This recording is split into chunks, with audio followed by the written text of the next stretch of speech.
Time పడుతుంది అన్నప్పుడు మళ్ళీ మీకు పర్ఫెక్ట్ అధికారుల సిస్టమ్ రావాలి. కాదండి, మీరు ఎంత చెప్తున్నారు పేమెంట్లు ఇచ్చారని, నాకు ఇంకా పేమెంట్లు రాలేదని ఏడ్చే వాళ్ళు కూడా ఉన్నారండి సోషల్ మీడియాలో. పాపం ఎవరో శ్రీరెడ్డి గారు గోల పెడుతుందని వాడుకుని వదిలేశారని, అలాంటి వాళ్ళు కూడా ఉన్నారు. ఏది in spite of all these payments ఎవరికి సోషల్ మీడియాలో పనిచేసే వాళ్ళ గురించి ఎంత తక్కువ మాట్లాడుకుంటే అంత బెటర్ లేండి. వాళ్ళ గురించి టైం వేస్ట్ చేయడం కూడా వేస్ట్. మనం ఈ సబ్జెక్ట్ లో కొందాం కన్ఫైన్.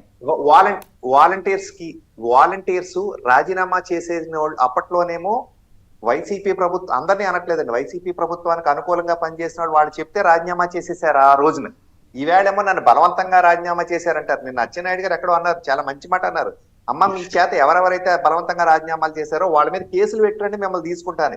అలా చేస్తేనే అసలు వాళ్ళు ఎవరో వైసీపీకి అనుకూలంగా ఉన్న వాళ్ళు ఎవరో కూడా తేలిపోతుందండి. వాళ్ళ నుంచి కూడా ఇలా పేపర్లో యాడ్లు, ఆ పేపర్లే కొనాలని మళ్ళీ ఈ వాలంటీర్కి ఎక్స్ట్రా డబ్బులు, అసలు ఏ విధంగా అదే సినిమాలో పాట ఉంటది కదా, దొరికినంత దోచేయి దోచేయి దోచేయి దోచిందంతా దాచుకో అని.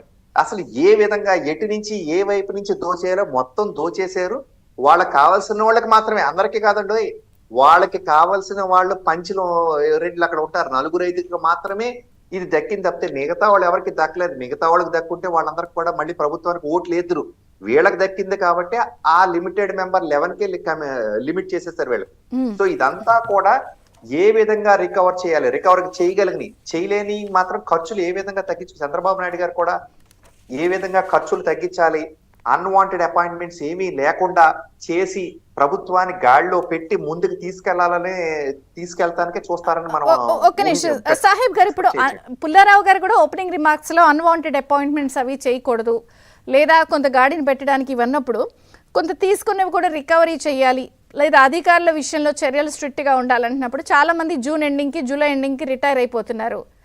1, 2 వాళ్ళ క్యాస్ట్ ఆర్గనైజేషన్స్తో వీళ్ళందరితో కూడా వెనకాల వేరే డైరెక్షన్లో లాబింగ్ చేయించుకుని చర్యలు తీసుకోకుండా ఇంకొక దుకాణం ఓపెన్ చేశారనేది విపరీతంగా చర్చ నడుస్తోంది. ప్రెషర్స్ మీ మీద.